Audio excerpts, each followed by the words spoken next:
DC circuits means हमारे पास supply जो है वो डीसी पावर सप्लाई की मदद से दी जाएगी। ये डीसी पावर सप्लाई है जिसमें plus minus in the form of battery आपको दिया जाता है। रेजिस्टर्स को एंड टू एंड ज्वाइन कर लिया जाए तो इसका मतलब है कि रेजिस्टर्स सीरीज कॉम्बिनेशन के थ्रू ज्वाइन अप हुए हुए हैं। Resistor are attached in line with one another. One and other से इन लाइन अगर अटैच करके आप बैटरी के साथ ज्वाइन कर दें और यहाँ पे एक स्विच भी दिखा दें जिससे ये पता चल सके कि आपके पास सर्किट प्रॉपरली कनेक्ट हुआ हुआ है, तो सीरीज यानी आपने घर में एक बैटरी के साथ एक बटन के साथ जोड़ते हुए आपने तीन बल्ब सीरीज में लगा दिए। अब क्या है कि अगर आप बटन ऑन करते हैं तो तीनों बल्ब ऑन हो जाते हैं और अगर बटन ऑफ करते हैं तो तीनों बल्ब ऑफ हो जाते हैं। इसका मतलब है कि इनमें करंट सेम रहेगा, यानी इस सीरीज सर्किट के अंदर करंट सेम रहता है और वोल्टेज डिवाइड करेगा। कहने का क्या मतलब है कि फॉर एग्जांपल आपका जो ओरिजिनल वोल्टेज था मैं कहता हूं 10 वोल्ट है। 10 वोल्ट जब इधर से इधर आया तो पहले वाली बैटरी को पहले वाले बल्ब को 10 वोल्ट मिला।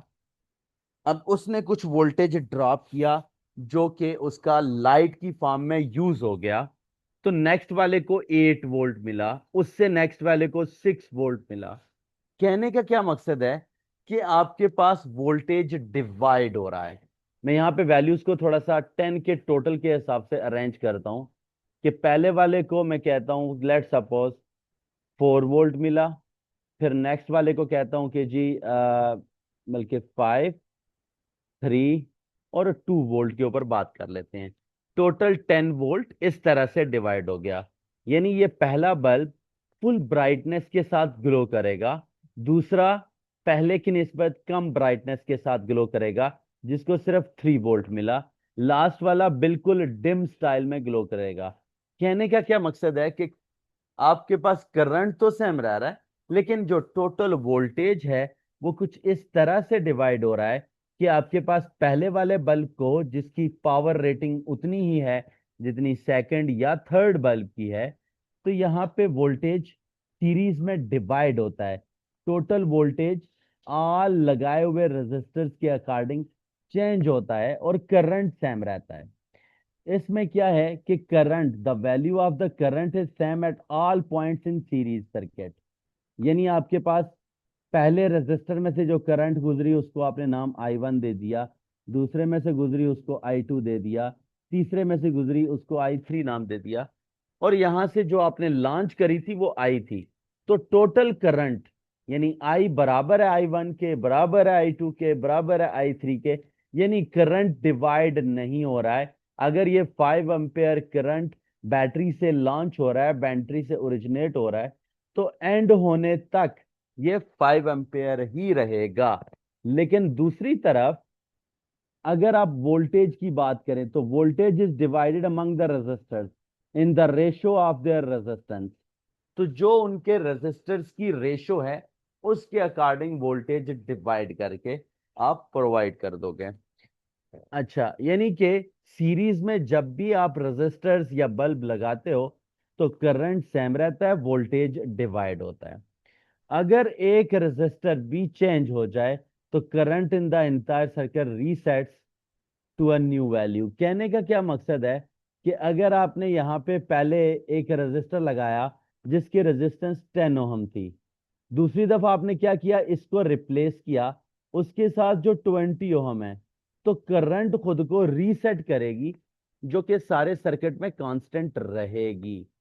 दूसरी तरफ वोल्टेज की अगर हम बात करें तो मैंने कहा वोल्टेज डिवाइड होता है।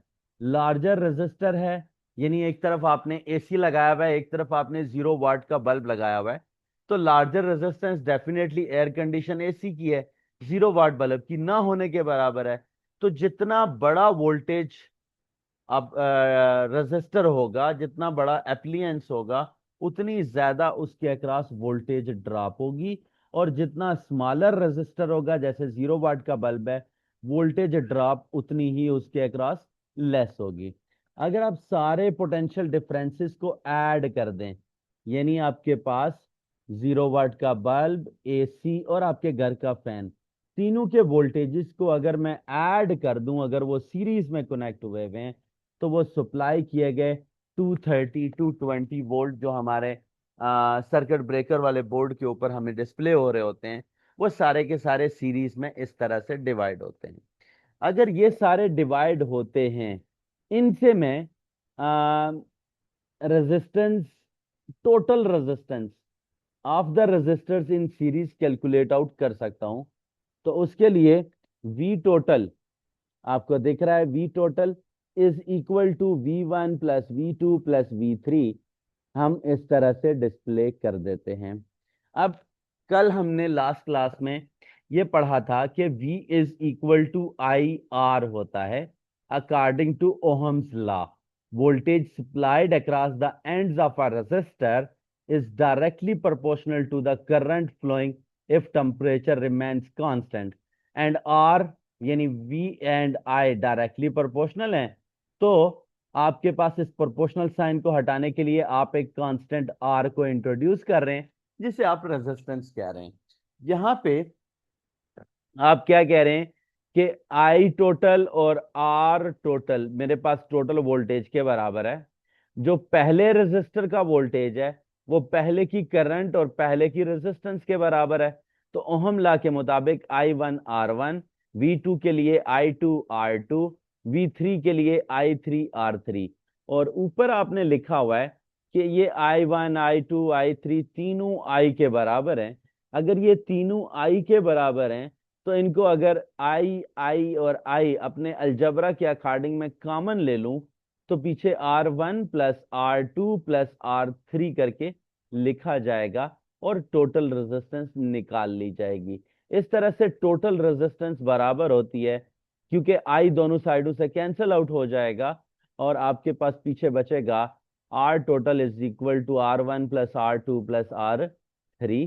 इस तरह से आप सीरीज में लगे हुए रेजिस्टर की रेजिस्टेंस को फाइंड आउट कर सकते हैं in the sum form. In series effective resistance increases, यानी आपके पास जब आपने रेजिस्टर्स को सीरीज में लगाया हुआ है, तो आपके पास सिंपल वो रेजिस्टेंसेस ऐड होके इंक्रीज हो रही होंगी, यानी ओवरऑल जो टोटल रेजिस्टेंस है वो इंक्रीज हो रही होगी। दूसरी तरफ अगर एक जैसे रेजिस्टर लगा दूं, यानी मैं ये कहूं कि ये भी 10 ओहम है, ये भी 10 ओहम है, ये भी 10 ओहम है, तो 10 3 टाइम्स आया है, तो n की जगह 3 आ गया और पीछे मैं 10 रख लूं, तो ये मैं टोटल रेजिस्टेंस, अगर एक जैसे सिमिलर रेजिस्टर्स लगे हुए हैं, तो टोटल रेजिस्टेंस इन सीरीज में इस तरह से फाइंड आउट कर सकता हूं। ऑन दी अदर एंड अगर मैं रेजिस्टर्स को पैरेलल लगा दूं, फिर क्या होगा? पैरेलल में यानी कि आपके पास रेजिस्टर्स जो कनेक्टेड होते हैं वो इस तरह से होते हैं कि एक जंक्शन होता है जिसके साथ तीनों रेजिस्टर्स का एक एंड कनेक्टेड है, और दूसरी तरफ दूसरा जंक्शन होता है जिसके साथ सारे रेजिस्टर्स का दूसरा एंड कनेक्टेड होता है। यहां पे आप एक स्विच इंट्रोड्यूस कर देते हैं। जब स्विच आपका ऑन होता है, तो तीनों को, इसको भी 220 वोल्ट मिल रहा है, इसको भी 220 वोल्ट मिल रहा है, इसको भी 220 वोल्ट मिल रहा है। यानी आपके घर की जो वायरिंग होती है उसको अगर आप देखें, तो हर शू के ऊपर आप इलेक्ट्रिक फैन चला सकते हैं, आप अपने मोबाइल फोन लैपटॉप को चार्ज पे लगा सकते हैं। ऑन दी अदर एंड आप ये भी कह सकते हैं कि जितने भी अप्लायंसेस हमारे घरों में एक बटन से कंट्रोल हो रहे होते हैं, उन सब को 220 वोल्ट, चाहे 0 वाट का बल्ब है उसको भी 220 वोल्ट मिल रहा है। आपके घर का इलेक्ट्रिक फैन है, वॉशिंग मशीन है, ओवन है, कुछ भी है, स्टोव है, तो उन सबको 220 वोल्ट मिल रहा है। अब क्या चीज इनमें डिवाइड हो रही है? इनमें डिवाइड हो रहा है current I1, current I2, current I3, जो डिपेंड करता है कि अगर ऊपर आपने एसी लगाया हुआ है, इधर आपने 0 वाट बल्ब लगाया हुआ है, इधर आपने फैन लगाया हुआ है, तो अगर आप देखें तो एसी की दफा करंट मैक्सिमम ली जाएगी। रीजन बिहाइंड दैट, इसकी रेजिस्टेंस सबसे ज्यादा है, वोल्टेज ड्रॉप ज्यादा है, तो करंट सबसे ज्यादा एसी में कंज्यूम होगी, जो कि आपके रूम को ठंडा रखने में यूजफुल होगी। दूसरी तरफ 0 वाट बल्ब की अगर मैं बात करूं, तो उसमें सिर्फ एक लाइट स्मॉल सी एलईडी ऑन हुई हुई है। उस एलईडी को ऑन होने के लिए very minute like micro ampere current require है। तो सिर्फ दोबारा से सेकंड करंट आपका माइक्रो एम्पेयर में आ गया। ये वाला जो एसी का था, ये आपका 2 एम्पेयर से 3 एम्पेयर तक आ गया। फैन जो था उसका मैं कहता हूँ 1 एम्पेयर तक आ गया। तो यानी टोटल करंट जो है वो इन तीनों का सम है। यानी आप ये कह लें कि आपके पास माइक्रो एम्पेयर, 1 एम्पेयर, 2 एम्पेयर, इन सबको ऐड किया जाता है और टोटल करंट निकाला जाता है। यानी इस पैरेलल कॉम्बिनेशन को देखते हुए हम ये कह सकते हैं कि current is divided in parallel on the basis of the resistance. Resistance को अगर हम बेस बनाते हैं, तो हमारे पास जो करंट है वो डिवाइड होती है अगर आपने कॉम्बिनेशन को पैरेलल रखा हुआ है। Larger resistor get less current, यानी जितना लार्जर रेजिस्टेंस होगा उतना कम, क्योंकि कल हमने पढ़ा था कि करंट फ्लो को, जब किसी भी वायर में से करंट गुजरती है, तो rate of flow of charges होते हैं। तो अगर आपकी रेजिस्टेंस फॉर एग्जांपल आगे आपने ले लिया, वुड ले ली फॉर एग्जांपल मैं कहता हूं, तो वुड की रेजिस्टेंस मच मच लार्जर है, तो ये करंट पास थ्रू ही नहीं कर पाएगी। क्यों नहीं कर पा रही? रेजिस्टेंस वेरी हाई है। दूसरी तरफ अगर आप 0 वाट का बल्ब ले रहे हो या आप एसी ले रहे हो, तो उसमें से जितनी मैक्सिमम करंट पास थ्रू कर सकती है, that is responsible because of the best conductor there. तो उसके केस में कह रहा है कि अगर लार्जर रेजिस्टेंस होगी करंट लेस होगी, स्मॉलर रेजिस्टेंस होगी करंट मैक्सिमम होगी। अगर resistors have equal resistance, then the current is divided in equally. Like for example, I say R1, R2, R3 तीनों 10 10 10 ओहम है। तो जो करंट आ रही है, फॉर एग्जांपल मैं कहता हूँ 6 एम्पेयर करंट आ रही है, तो ये क्या होगा, ये 2 एम्पेयर इसको, 2 एम्पेयर इसको, और 2 एम्पेयर इसको, यानी करंट इक्वली डिस्ट्रीब्यूट हो जाएगी। उसके बाद sum of all the currents in resistors is equal to the total current। यानी यहां से लेट सपोज मैंने 6 एम्पेयर लॉन्च की, और ऊपर जाके मैंने 2 एम्पेयर, 2 एम्पेयर और 2 एम्पेयर, अगर मैं इन तीनों को ऐड अप कर दूं, तो लॉन्च की गई टोटल करंट के बराबर है। अगर ये लॉन्च की हुई करंट टोटल के बराबर है, तो मैं लिख सकता हूं current entered into the circuit is equal to I1 plus I2 plus I3। और वही ओहम्स लॉ जिसको आपने V is equal to I R लिखा था, उससे अगर आप I की वैल्यू निकालें तो वो V ओवर R होता है।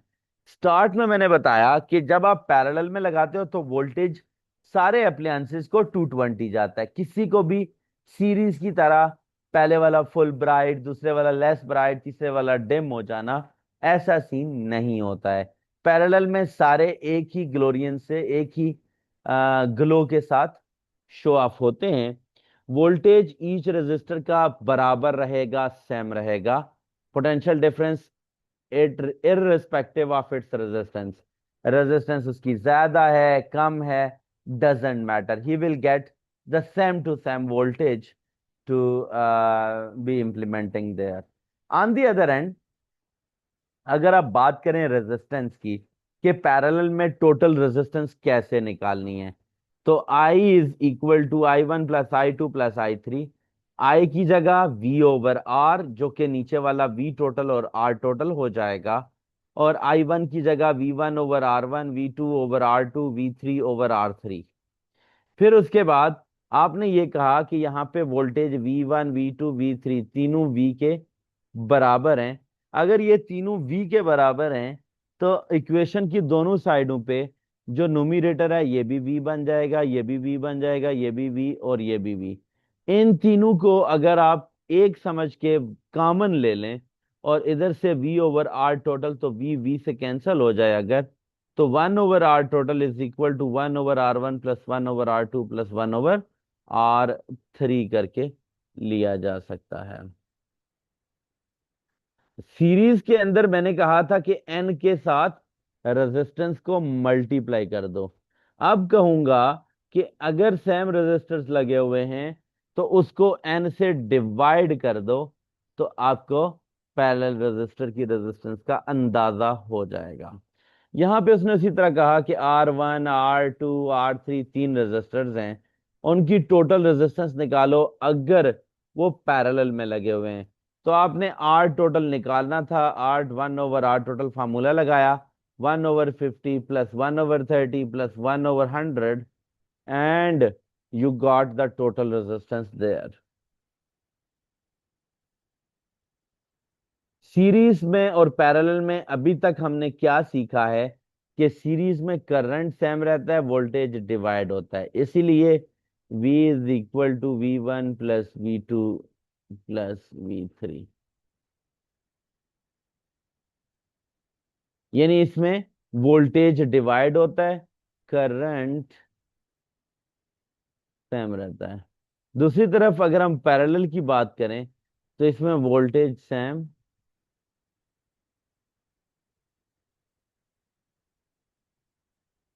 वोल्टेज सेम रहेगा और करंट डिवाइड होगा, जो कि डिपेंड करेगा कि किसकी रेजिस्टेंस कम है उधर ज्यादा फ्लो करेगा, और जिसकी रेजिस्टेंस ज्यादा है उधर ये कम फ्लो करेगा। उसके बाद आता है जी इलेक्ट्रिकल पावर क्या होती है। इलेक्ट्रिकल पावर, अगर हम सिंपल पावर की बात करें ना, तो पावर हमारे पास इन जनरल डायनामिक्स के अंदर हम जाके पढ़ेंगे, पावर होता है वर्क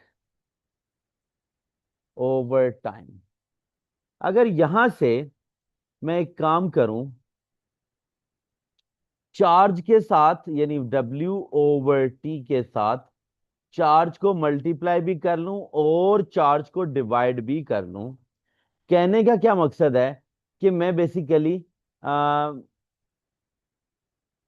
वोल्टेज और करंट बनाना चाहता हूं। तो मैं क्या कर रहा हूं, इस नीचे वाले Q को W के नीचे और Q/T को Q के नीचे T। अब अगर आप देखें, कल हमने दो डेफिनेशंस की थी, work done per unit charge voltage के बराबर होता है, rate of flow of charge current के बराबर होता है। तो अगर आप पावर ऑफ इलेक्ट्रिसिटी इस्तेमाल करना चाहें तो आप उसको VIT, work done per unit charge, VIT की फॉर्म में एग्जिस्ट रहेगा। अच्छा, अब ये बता दिया कि आपके पास P is equal to VI electrical power आता कैसे है। उसके बाद अगर आप इस V की जगह according to Ohm's law IR लगा दें,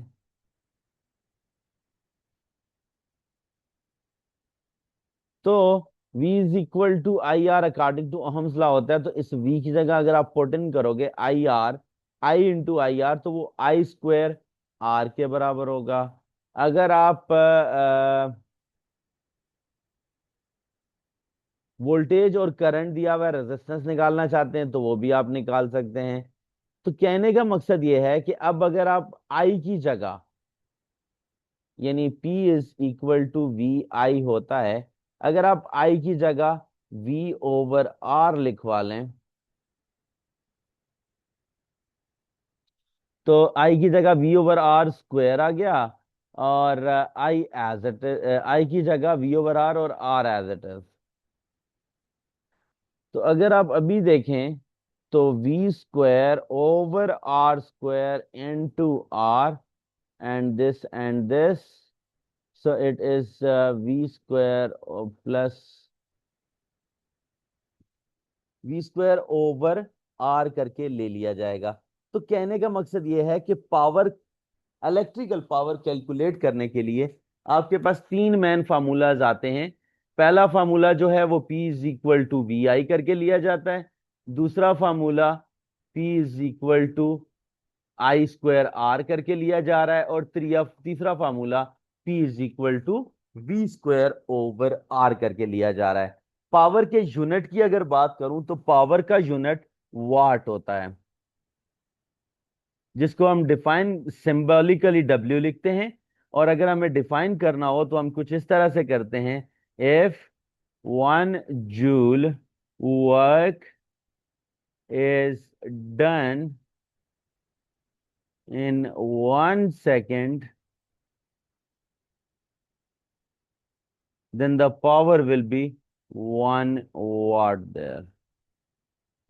So this is the definition for power, which I said that the work done will be 1 joule. If the work done is 1 joule in 1 second, then you will say that the power is 1 watt there.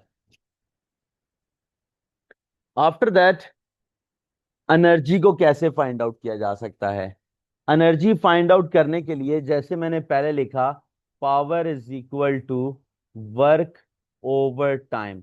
मैं इसी को लिख सकता हूं, work is equal to power multiply time.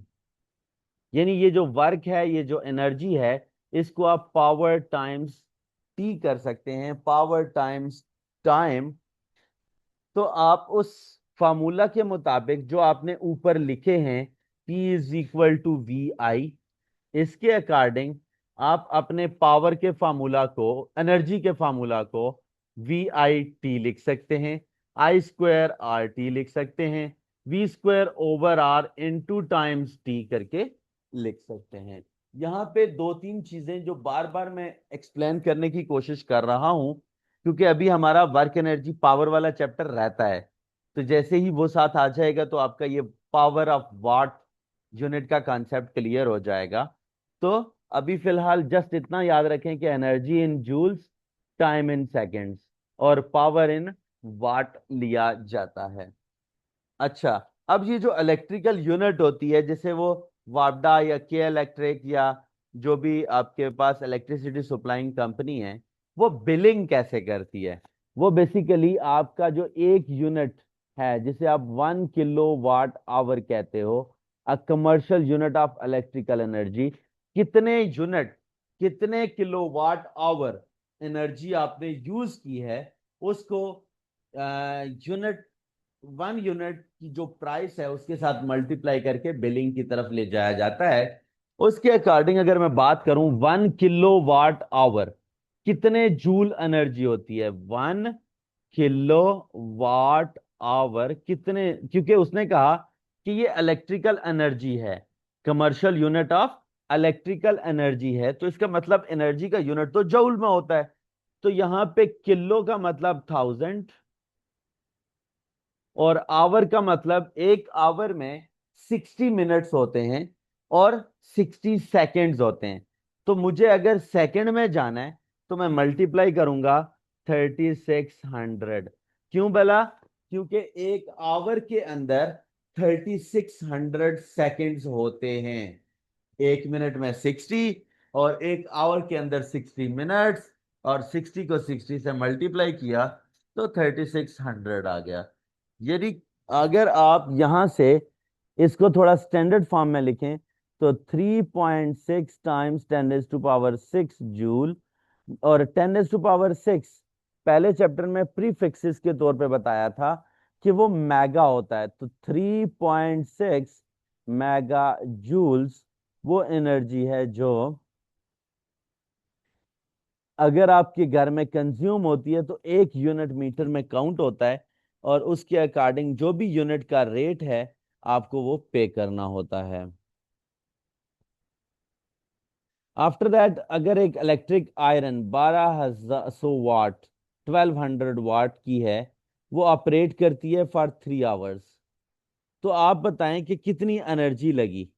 तो आपने क्या किया, पावर को डिवाइडेड बाय टाइम करा, divided by 1000, because he is saying कि आपके पास 3 आवर्स की बात हुई है।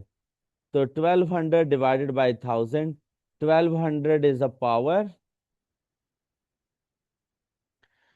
और 3 आवर्स था, तो 3 ओवर किलो वाट आवर, यानी आपने 1200 को किलो बनाने के लिए 1000 से डिवाइड कर दिया, और फिर 3 आवर्स को 3 से मल्टीप्लाई कर दिया, तो 3.6 किलो वाट आवर आ गया। 1 किलो वाट आवर की प्राइस अगर 40 रुपीज है, या मैं ये कह लूं कि वो $4 है, तो आप क्या करोगे, इस $4 को 3.6 10 माइनस 3.6 10 4, 3.6 टाइम्स 4 कर देंगे, तो आपको प्राइस मिल जाएगी। या 3.6 अगर आपने इस्तेमाल किया है, 40 प्राइस है, $4 है या 40 रुपीज है, आप उनको मल्टीप्लाई करके total cast of electricity bill आप कैलकुलेट आउट कर सकते हैं।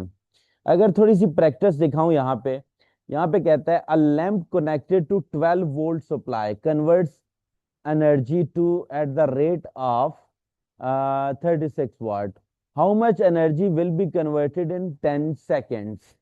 तो हमें बेसिक फार्मूला पता है, यानी E is equal to P times T होता है। अच्छा, उसी को ही ऊपर वाले को ही हल करते हैं, यानी energy is equal to power times T. और अगर मैं यहाँ पे पावर सप्लाई का वोल्टेज, मुझे 12 वोल्ट दिया हुआ है, पावर मुझे 36 दी हुई है, यानी P is equal to VIT। अच्छा, पहले मैं रिलेशन यूज करता हूं, P is equal to VIT। यहां पे अगर आप देखो, तो आपको 12 वोल्ट वोल्टेज दिया हुआ है, पावर आपको 36 वाट दी हुई है, टाइम आपको 10 सेकेंड्स दिया हुआ है। इसको पकड़ के पहले करंट निकालते हैं, तो I is equal to P times V multiply T there. After that क्या होगा, अब आपने इस फार्मूला के मुताबिक पावर रखा 36, वोल्टेज करा 12 वोल्ट, टाइम करा 10 सेकेंड, 12 3 द करंट आ गया 0.3 एम्पेयर। अब ये जो करंट है, इसको इस फार्मूला में प्लेस करता हूं, energy is equal to VIT। V आपके पास है 12 वोल्ट, I आपके पास है 0.3 टाइम्स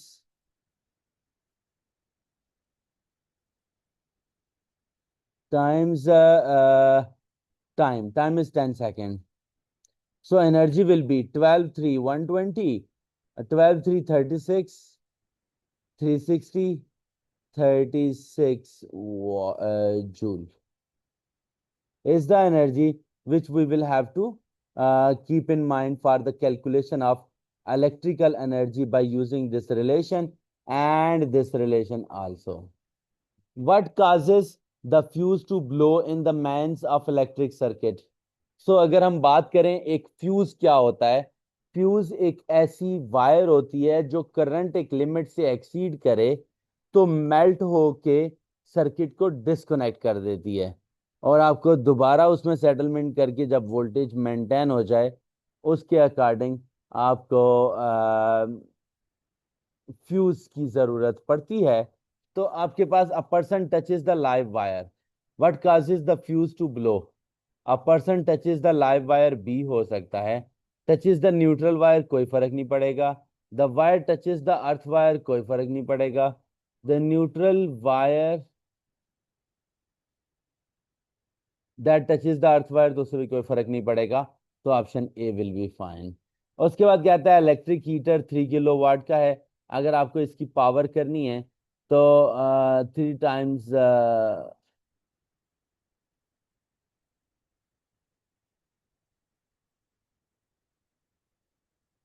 ठीक है, इलेक्ट्रिक मोटर दिखाया हुआ है जिसका 3 किलोवाट पावर है, 20 cents each electrical energy, 1 kilowatt hour की 20 सेंट है। What is the cost of using heater for 5 hours? तो एनर्जी मैंने किलोवाट आवर में निकालनी है, आवर 5 है और एनर्जी 3 है, तो ये आई 15 किलोवाट आवर।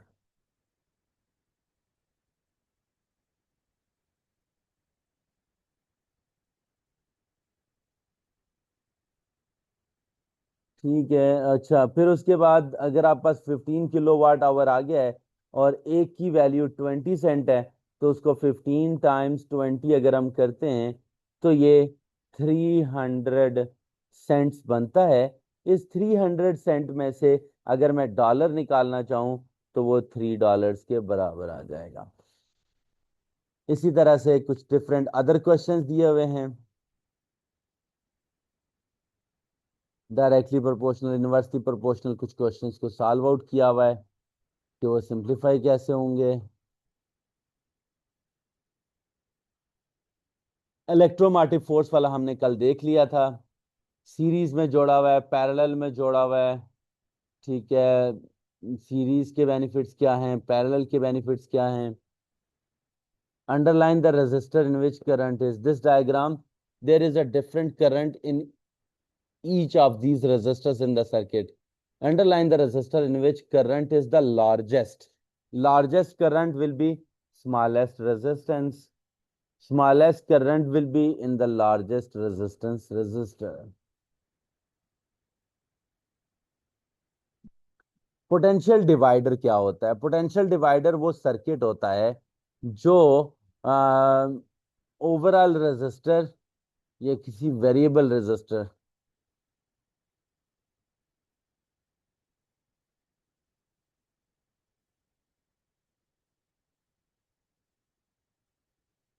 अच्छा, series circuits with one fixed resistor and one variable resistor is called potential divider। क्या बताना चाह रहा हूं, इसके ऊपर वेरिएबल का साइन नहीं है तो इसका मतलब ये फिक्स्ड रेजिस्टर है। दूसरी तरफ अगर मैं बात करूं इस रेजिस्टर की, तो इसके ऊपर वेरिएबल का साइन बना हुआ है, तो ये अपनी वेरिएंस अपनी रेजिस्टेंस को चेंज कर सकता है।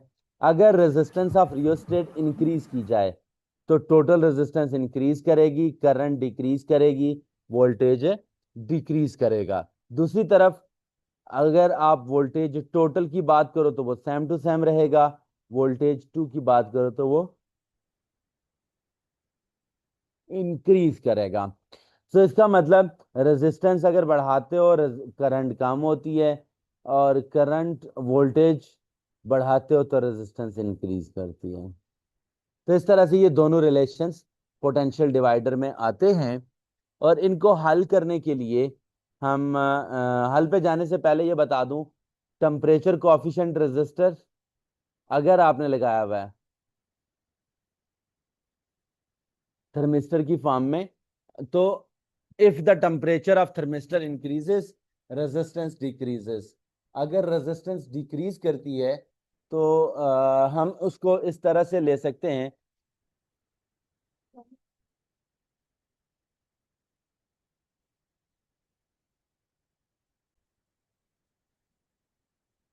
दूसरी तरफ अगर हमारे पास एक थर्मिस्टर लगा हुआ है जिसमें अगर हमारे पास टेम्परेचर इंक्रीज करता है तो रेजिस्टेंस डिक्रीज करेगी। इस बात का क्या मतलब है कि रेजिस्टेंस R2 डिक्रीज करेगी, टोटल वोल्टेज सेम रहेगा, V2 का जो वोल्टेज है वो इंक्रीज कर पहले डिक्रीज जब आपका टेम्परेचर इंक्रीज करे, ठीक है, तो वो V2 डिक्रीज करेगा।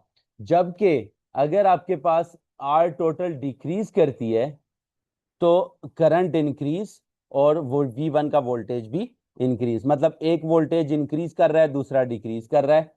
हाँ, टोटल वोल्टेज सेम रह रहा है, करंट इंक्रीज कर रहा है। करंट इंक्रीज डेफिनेटली तब करता है जब रेजिस्टेंस डिक्रीज करती है, तो जब रेजिस्टेंस डिक्रीज कर रही है तो करंट इंक्रीज करेगा। तो ये एक रिलेशन है जो हमें अंडरस्टैंड करना चाहिए।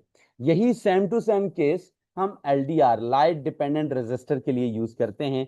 अगर लाइट इंटेंसिटी डिक्रीज करती है तो रेजिस्टेंस इंक्रीज करेगी। यानी आपके पास अब जो LDR एक वेरिएबल रेजिस्टर आपने लिया जिसमें लाइट इंटेंसिटी चेंज होने से रेजिस्टेंस कम ज्यादा हो रही है, तो अगर रेजिस्टेंस इंक्रीज करे टोटल वोल्टेज सेम रहे, तो रेजिस्टेंस इंक्रीज करने से V2 का वोल्टेज इंक्रीज करा, टोटल रेजिस्टेंस इंक्रीज करी। क्योंकि जब आप लाइट इंटेंसिटी को डिक्रीज कर रहे हो तो ये रेजिस्टेंस इंक्रीज कर रही है, और रेजिस्टर्स पैरेलल के बजाय सीरीज में लगे हुए हैं। तो सीरीज में टोटल सम उसका इंक्रीज करता है, टोटल रेजिस्टेंस इंक्रीज करती है। और अगर टोटल रेजिस्टेंस इंक्रीज करेगी तो करंट डिक्रीज करेगी और वोल्टेज अक्रॉस V1 भी डिक्रीज करेगा। ये बेसिकली हमारे पास पोटेंशियल डिवाइडर वाला फिनोमेनन था कि एक रेजिस्टर की रेजिस्टेंस को वैरी करके हम जो वोल्टेज डिवीजन है उसको कंट्रोल कर सकते हैं। तो ओवरऑल हमारे पास जो basic phenomenon according to potential divider था वो क्लियर किया है। उसके बाद हमारे पास जो वायर्स होती हैं, जो वायरिंग हम घरों में देखते हैं, वो तीन किस्म की वायर्स होती हैं। एक लाइव वायर होती है, एक न्यूट्रल होती है, एक अर्थ वायर होती है। Live wire high potential wire होती है, उसका कलर रेड या ब्राउन होता है, प्रोवाइड करती है electrical energy to the circuit. जो न्यूट्रल वायर होती है वो करंट को वापस लाने के लिए एक पाथवे प्रोवाइड करती है। वो जीरो पोटेंशियल या लो पोटेंशियल पे होती है, कलर उसका ब्लू या ब्लैक होता है, और ये कंप्लीट कर दी है सर्किट को फॉर इलेक्ट्रॉन फ्लो। यानी इसके साथ अगर हाथ लग भी जाए तो हमें शॉर्ट सर्किट नहीं होता है, हमें शॉक नहीं लगता है। Earth wire zero potential wire होती है, इसका कलर ग्रीन या येलो होता है। ये एक सेफ्टी वायर है, यानी अगर आपके पास एक मेटल बॉडी वॉशिंग मशीन आप यूज कर रहे हो तो आपको वॉशिंग बॉडी बॉडी से शॉक ना लगे पानी की मौजूदगी की वजह से, हैंड्स वेट होने की वजह से। तो earth wire as safety wire के तौर पे यूज होती है, और ये डायरेक्ट करती है एक्सेस करंट को या चार्ज को कि वो ग्राउंड की तरफ जाए और उस मेटल बॉडी के ऊपर डिपॉजिट ना हो।